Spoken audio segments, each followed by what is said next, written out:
All right, welcome to test corrections for reporting category 2 and 4 mini star. As with the other test corrections, I want you to follow along with me, write what I write, do what I do, and I will verify that you've done the test corrections looking at the Edpuzzle record, and you'll also turn this sheet in with all of the doodles and corrections. All right, so let's get started. Number 1 says carts of different masses are pulled along a flat surface. The table shows some variables for each cart. Okay, no, that's not your bell.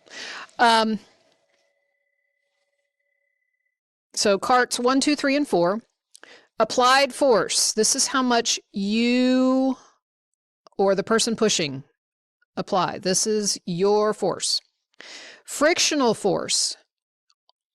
Friction is a type of force that always works against motion. So it's going to work against the applied force. Okay. And then we've got a column for mass. All right, so the first thing that I'm going to do is I'm going to remember that net force is going to be the sum of all of my forces, and it's going to be applied force minus the frictional force, because again, a frictional force always works against whatever you're trying to do. In this particular case, mass is irrelevant because it's not asking for acceleration. So I would need mass to find acceleration, but not to find force. All right, so net force is going to be your applied force minus your frictional force. Okay. Again, they're going to work against each other just simply because frictional force always works against. So 22 minus 18 for cart 1, that's going to be a net force of 4. 32 minus 27 is going to give a net force of 5. 19 minus 14 is also going to give you a net force of 5. 38 minus 30 is going to give you a net force of 8. Which two carts experience the same net force? Well, that's going to be carts 2 and 3. So we're going to go with answer C. Okay.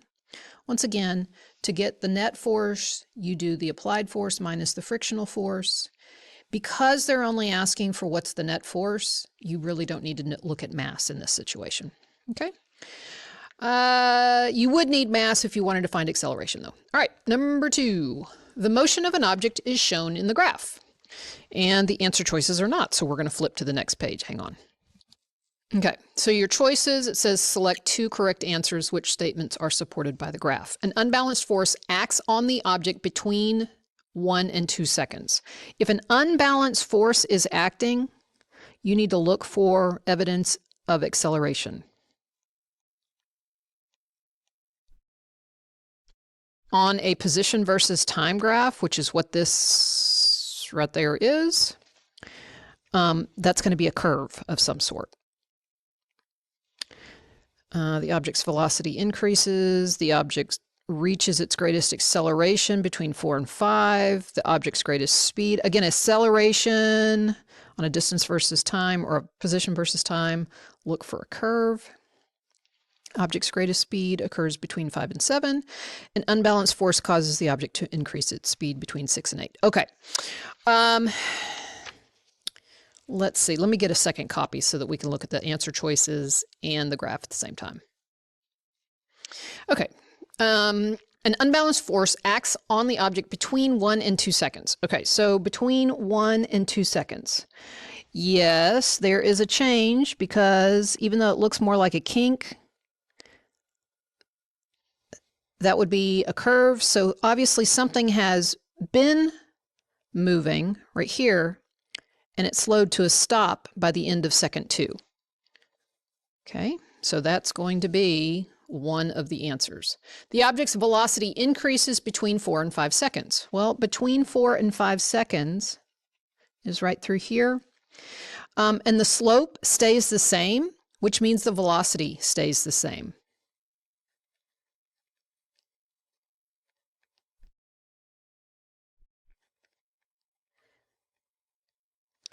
And I'm just talking about the slope doesn't change between seconds 4 and 5, which is right there. Okay. The object reaches its greatest acceleration between 4 and 5 seconds of motion. Again, it's not accelerating, the line is straight. The object's greatest speed occurs between 5 and 7 seconds. 5 and 7 seconds. The object is actually not moving from 5 to 7 seconds, it's stopped. An unbalanced force causes the object to increase its speed between 6 and 8 seconds. All right, so here is 6, here is 8. Again, even though it looks more like a kink, that's going to be a change in our slope, so that's acceleration as well, okay? Because right here, it was stopped. Here, it's definitely moving. So that's the other one that I'm going to pick. So I'm going to pick the first choice and the last choice. Again, on a position versus time graph, I'm looking for the kinks or the curves because those are the spots that indicate acceleration. All right.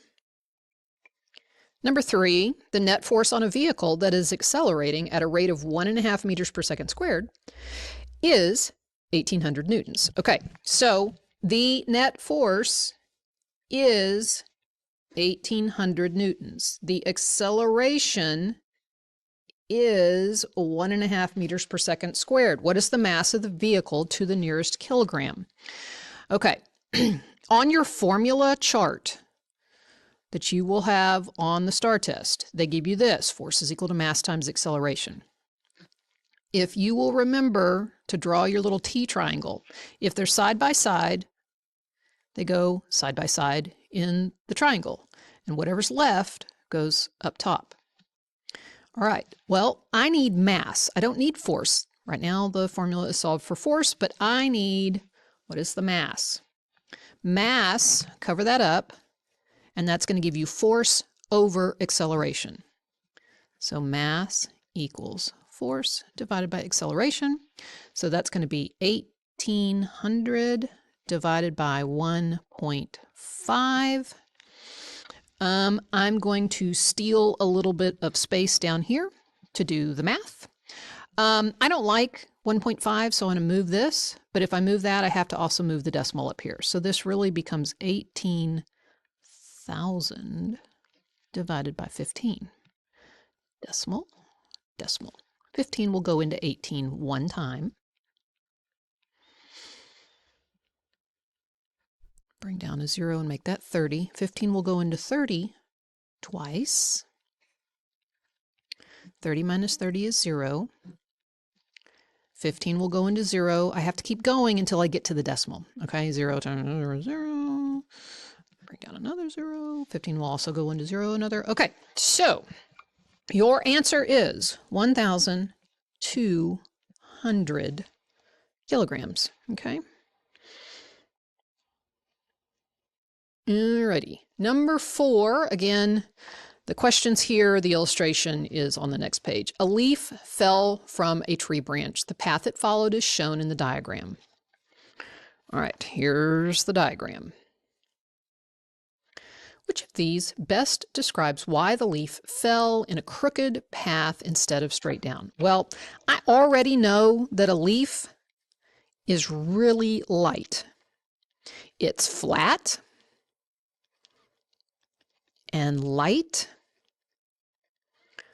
So air is going to have a big effect on it.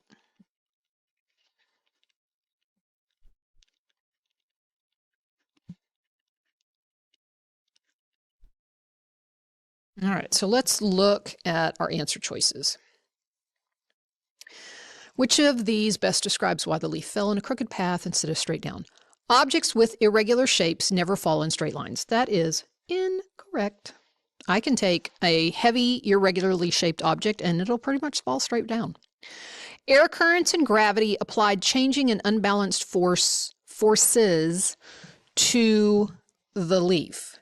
The gravity wasn't so much changing, but air currents would definitely be changing. So changing an unbalanced forces to the leaf, which means that it's going to wander straight down, that might be the answer we're looking for, but let's keep reading.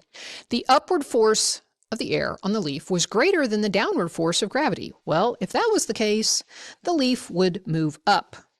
Okay, that would be a net force up, which did not happen. Okay, that would mean the leaf would move up. Nope. Once the leaf was in motion, it continued moving in the same direction because the forces were balanced. Well, it obviously didn't keep moving in the same direction. It was wandering all over the place. So that's not really true either.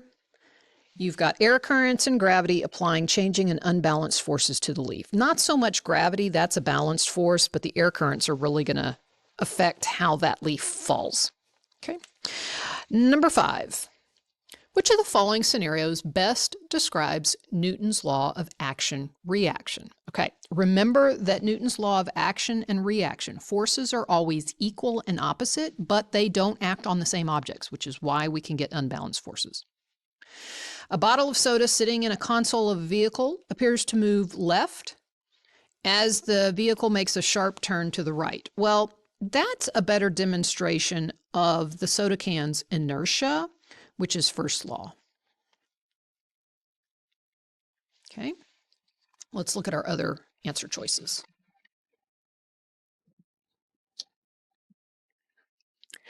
A rocket moves upward as the engine pushes downward against exhaust gases. Ooh, that's a pretty good illustration of third law. Action-reaction is the third law, okay? For every action, there's an equal and opposite reaction. We actually did the rocket scenario where the rocket is pushed up by the gases being expelled down. A train traveling 88 kilometers per hour takes approximately 1 mile to come to a complete stop. That's going to be acceleration is net force divided by mass. That's primarily going to be talking about Newton's second law. Ice skater sharpens the blades of their skate to lessen the force of friction. Again, that's going to be like looking at net forces. That's not action-reaction. So our best bet is to go with B. Number 6, it takes a 7 Newton force to cause a 0.028 kilogram object to begin moving. What is the acceleration of the object as it begins to move? Again, the original equation that you're given on your formula chart looks like this. But you're not being asked to find force, you're being asked to find what is the acceleration. So again, draw your little formula triangle, your T triangle. M and A are side by side. F goes in the missing slot. This time I want acceleration, so I'm going to cover up acceleration, and it gives me force over mass. So acceleration is force over mass. My force is 7 divided by 0.028. That's going to give me my acceleration. Okay. I don't love having decimals in the number that I'm using to divide. So 1, 2, 3. But that also means I have to do 1, 2, 3 on the top. So the top, which goes inside, becomes 7,000, okay, because I moved the decimal 1, 2, 3 times. And the bottom number is now 28. 28 will go into 70 twice. 2 times 28 is 56. 70 minus 56, last time I checked, was 14. Bring a 0 down, make that 140. 28, I'm thinking like 30 times 5 is going to give me 150. So that's a little less, and so is that. So I'm going to guess a 5. 5 times 8 is 40. Put down the 0, carry the 4. 5 times 2 is 10, plus 4 is 14.